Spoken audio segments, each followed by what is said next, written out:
Hello students. Today's topic is vasodilators. In the previous topic we have learned about calcium channel blockers. Now today we are going to learn about vasodilators. So both these type of drugs you will be studying again further in upcoming lectures like hypertension and angina.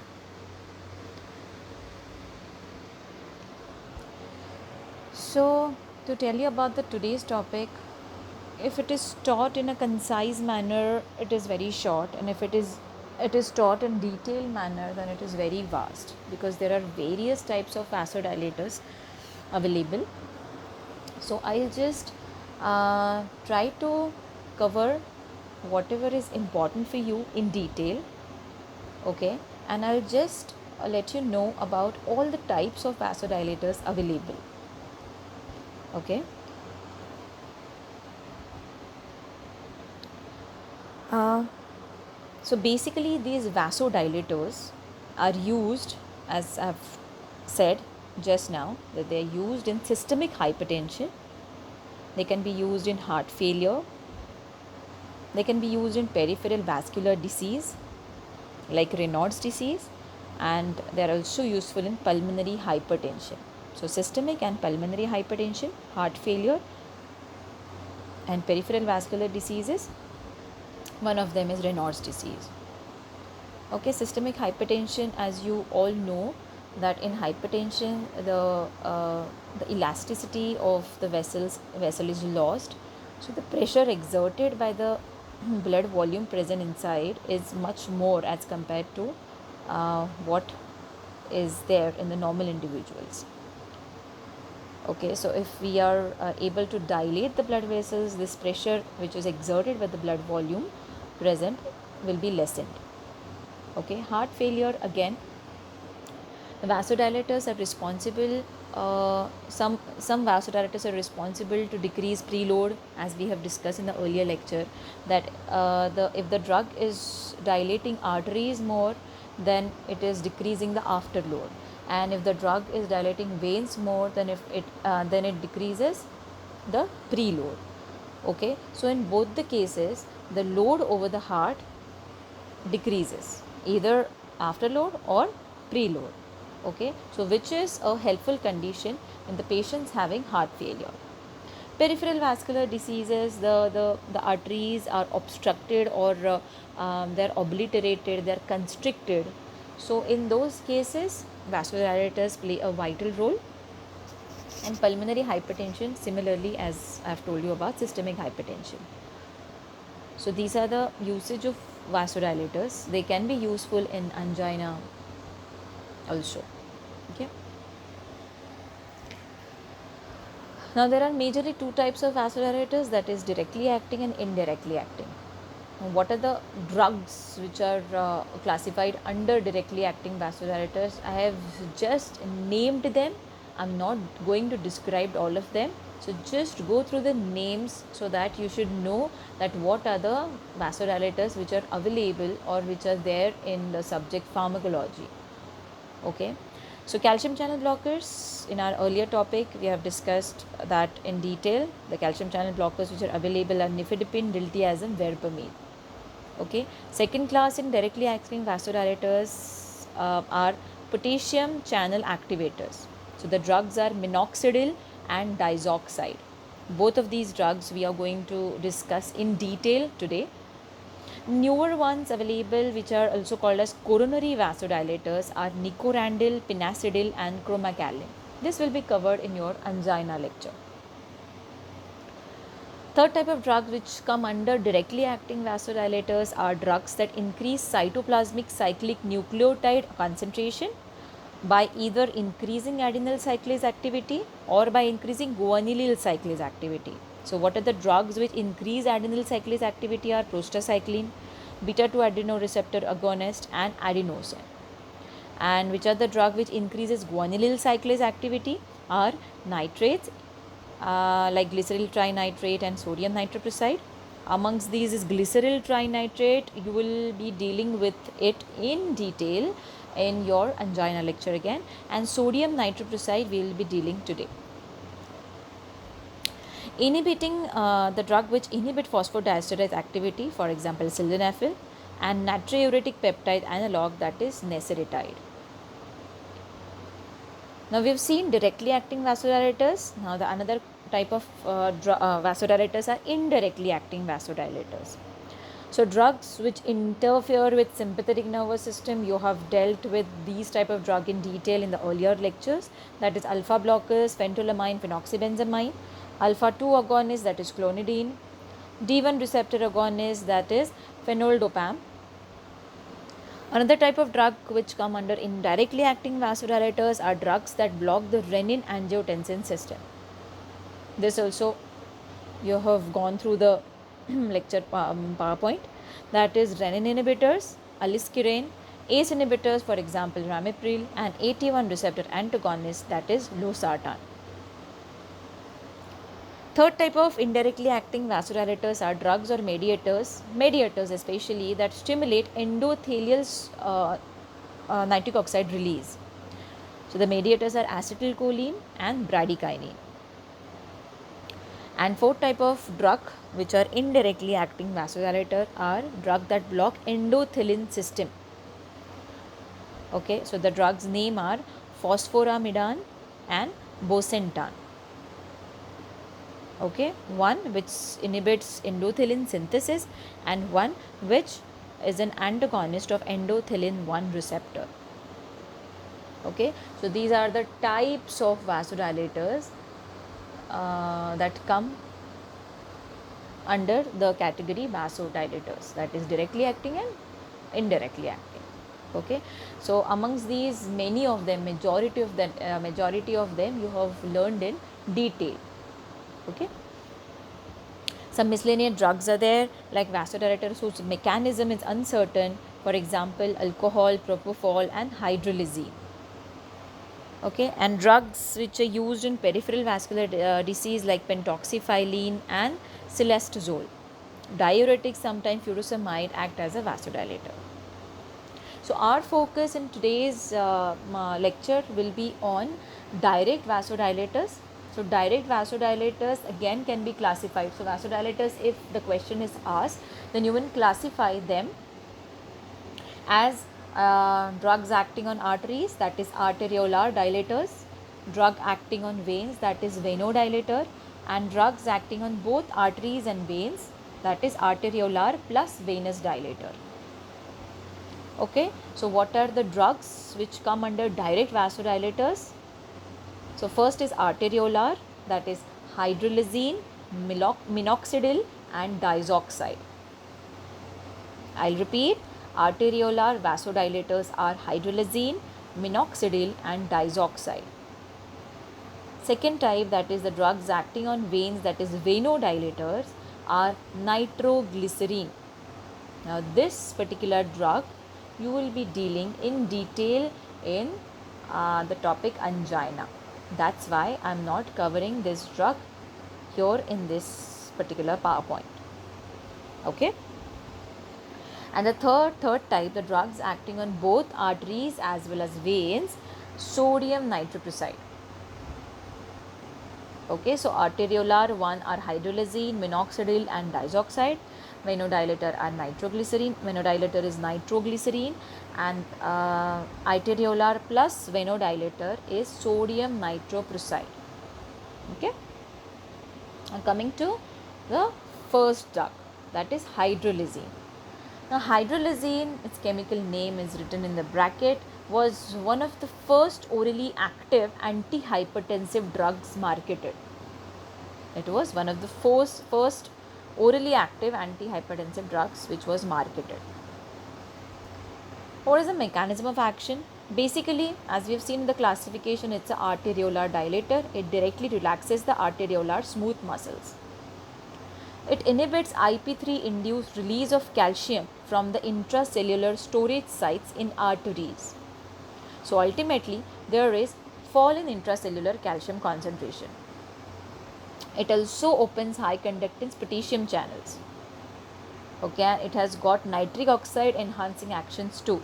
So by three mechanisms, that by decreasing intracellular calcium concentration, by opening potassium channels, and by enhancing nitric oxide actions, it relaxes arteriolar muscles. It doesn't have effect on veins, so it will not relax the venous smooth muscles. Okay, that's why it is an arteriolar dilator. Pharmacological effects, it involves the selective vasodilatation in coronary arteries, cerebral arteries, renal blood vessels, and smaller effect. It has got very small effect on the arteries in skin and muscles. Okay, so it is selective in coronary, cerebral, and renal arteries. What are the limitations with hydrolysine?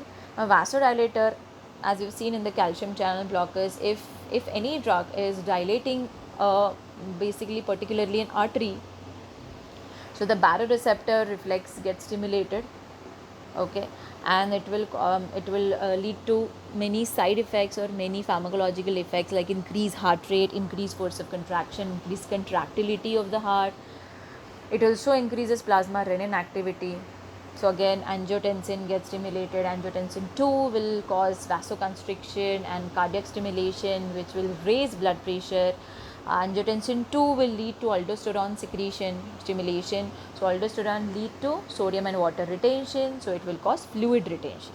So all this vicious cycle, all this reflex mechanism will go on if the arteries are dilated, because the pressure, the blood pressure falls down. So all these reflex mechanism is related to the vasodilatation. Pharmacokinetics, its systemic bioavailability is low due to first pass metabolism. Okay, so in pharmacokinetics or in general pharmacology, you must have learned these type of drugs. So this is metabolized with the help of acetylation.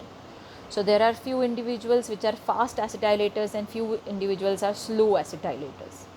Okay, so depending on their genetic makeup, they can be classified. So if the person, why it is important, if the person is slow acetylator, you need to lessen the dose of the drug because it can lead to toxicity.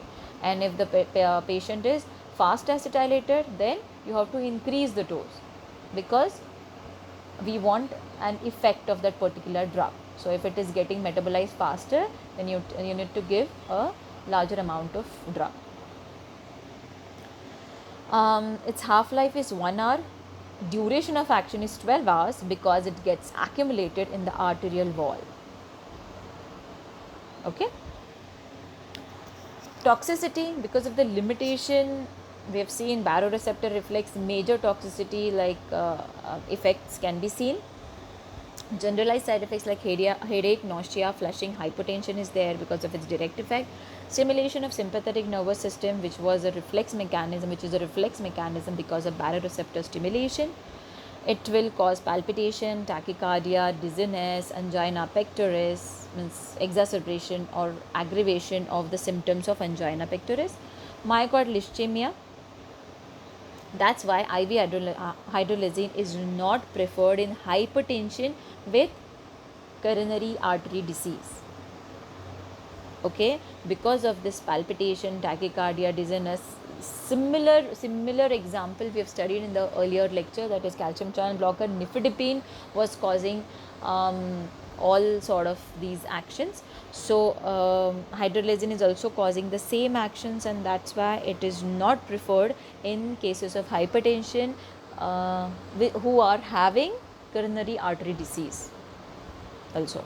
Okay, so I've just told that because of these baroreceptor renin activation, there is fluid retention and patient can land up into high output congestive heart failure if the drug is used alone.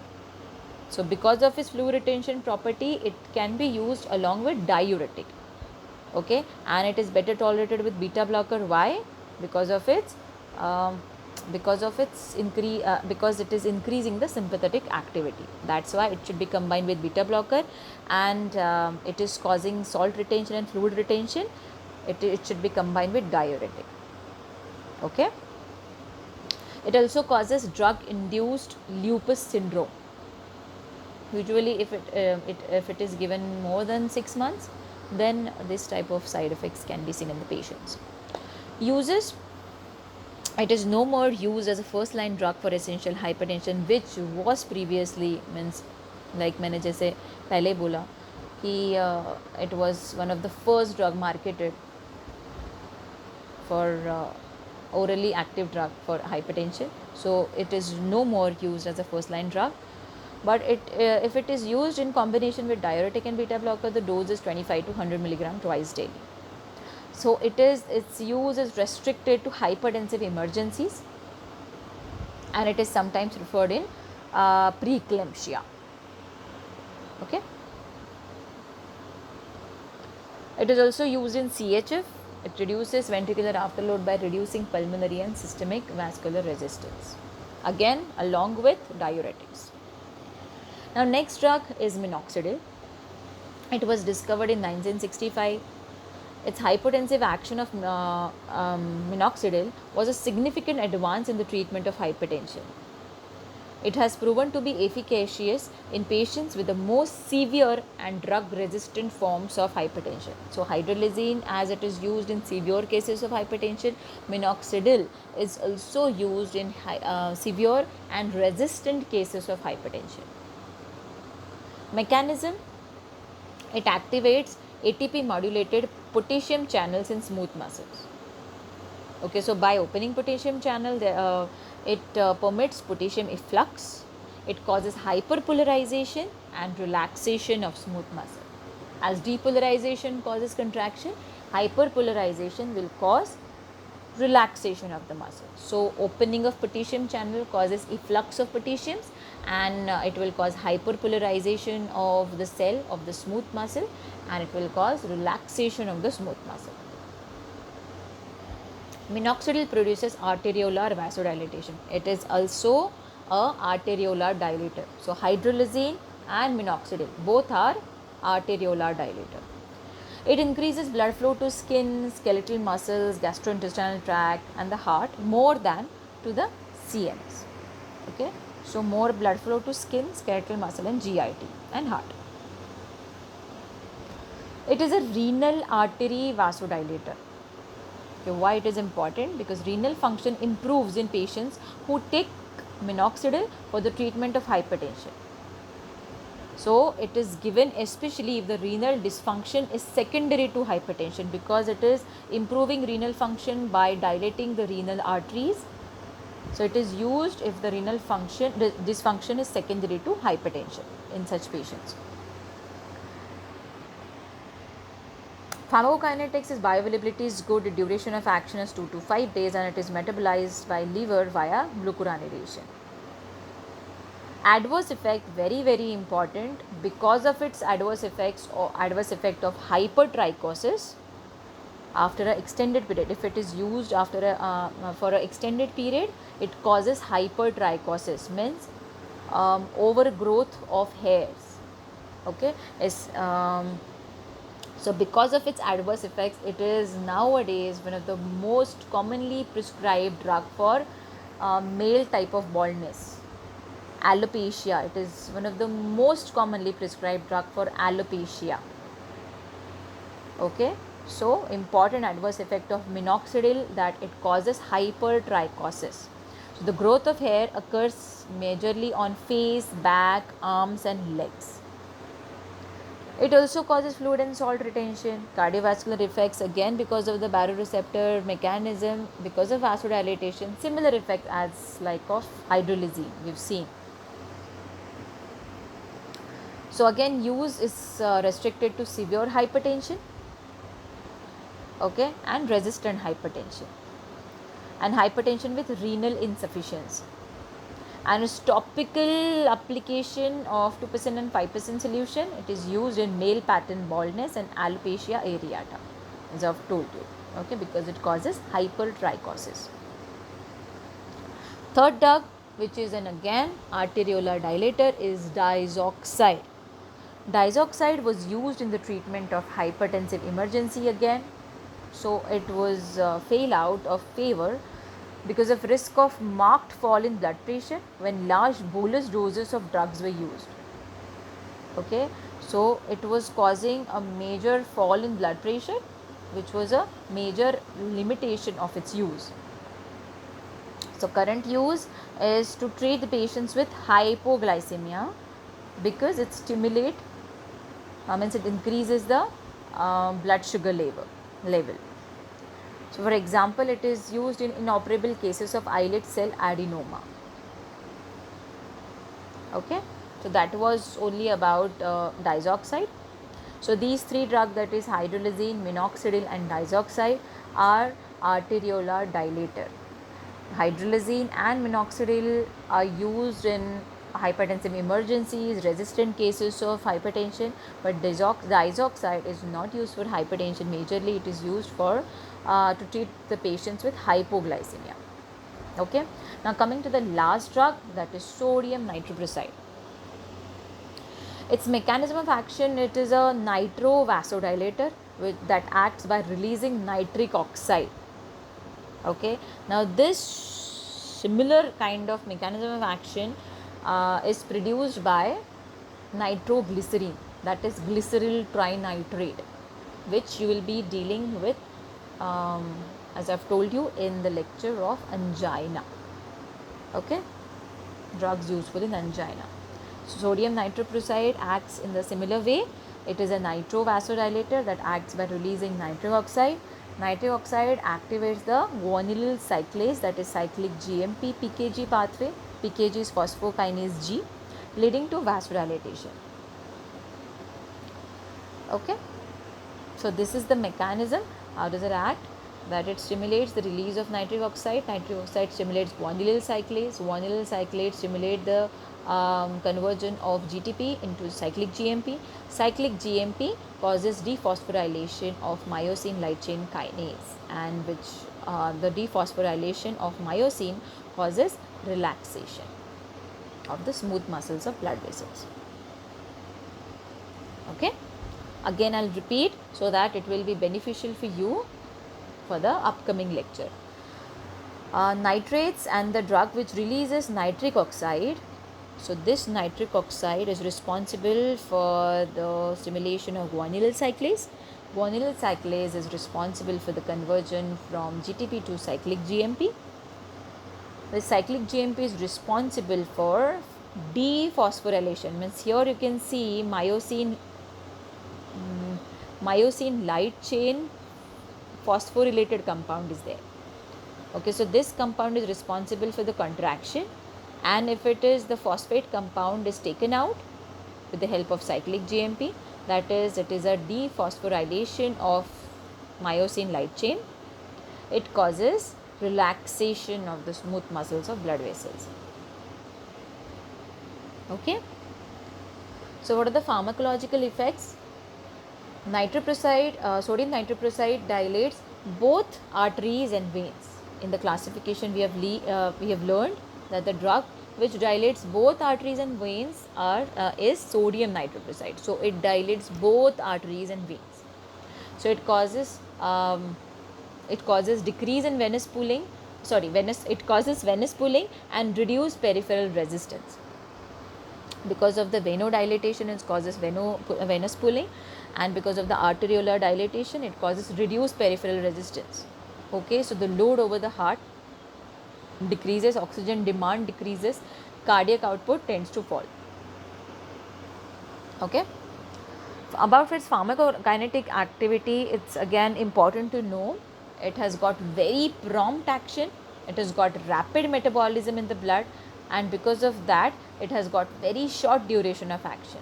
So it is not given as a normal drug, it is given only as continuous IV infusion as a freshly prepared solution. Because why freshly prepared? Why freshly prepared? Because it gets degraded very rapidly, it gets metabolized or it gets degraded very rapidly outside. Another important property about sodium nitroprusside is it is light sensitive. So the infusion bottle in which we are giving the drug as continuous IV infusion, that infusion bottle is covered with opaque foil or black paper so that no light is absorbed by the drug. Okay, I'll again repeat its pharmacokinetic properties. It has got prompt action, very fast action. It has got rapid metabolism in the blood. That's why it has got very short duration of action. Because of this short duration, it is given as continuous IV infusion. Okay, and it is also used as a freshly prepared solution because it degraded faster, and it is also a light sensitive drug. So the infusion bottle is covered with opaque foil or black paper. Okay, now from its pharmacokinetic property, many questions can be asked, that why sodium nitroprusside is given as continuous IV infusion only, why it is given as a freshly prepared solution only. So this type of action, this type of questions can be asked in the examination. Okay, and while writing as a treatment of hypertensive emergencies, you should write its what the dose exactly, that what amount should be given per kg per minute infusion bottle name, etc., etc. You should be able to write. It is metabolized in the blood, that is ferrous iron in nitroprusside reacts with sulfhydryl compound in RBCs. This releases cyanide. Cyanide is further metabolized by rhodonase in liver to form thiocyanate, and this thiocyanate is eliminated entirely in the urine. So this is about its metabolism, how is it metabolized in the body. Uses: it is primarily used to treat hypertensive emergencies and sometimes in acute aortic dissection to lower the blood pressure. It is also can be used to control hypotension during anesthesia, to reduce bleeding in surgical procedures, to induce controlled hypotension. Sorry, it is used to induce controlled hypotension during anesthesia, to reduce bleeding in surgical procedures. Adverse effects: common ones are hypertension, headache, restlessness, injection site irritation, etc. Serious ones are cyanide poisoning. It can cause cyanide poisoning, thiocyanate toxicity, and raised ICT. So in cyanide poisoning, you can give concomitant administration of sodium thiosulfate, which can prevent the accumulation of cyanide. This also can be asked as a question. Thiocyanate poisoning, the symptoms are anorexia, nausea, fatigue, disorientation, and toxic psychosis. Management is hemodialysis. Okay, and also causes raised intracranial pressure. And the last slide is about to just summarize what vasodilators are. Here in the diagram you can see on the left hand side it's venous bed, and on the right hand side you can see is the arterial bed. So the drugs we have seen like hydrolazine, minoxidil and diazoxide, which is not very commonly used drug, are arteriolar dilator. Here you can see the actions of hydrolazine and minoxidil is limited to arterial bed. Okay. Calcium channel blockers, which we have studied in the earlier lecture, are arteriolar dilator majorly, and little bit mixed, but these are very lessly active on venous bed. Okay. About nitrates, these are the drugs which act majorly on venous bed and little bit on the arterial bed. Okay, but about ACE inhibitors, alpha 1 antagonist and sodium nitroprusside, these are the drug which dilates both arteries and veins. Okay, so to summarize, we have today studied the classification of vasodilators, different types of vasodilators. Our focus was on arteriolar dilator and mixed dilator. The venous dilator you will be studying later.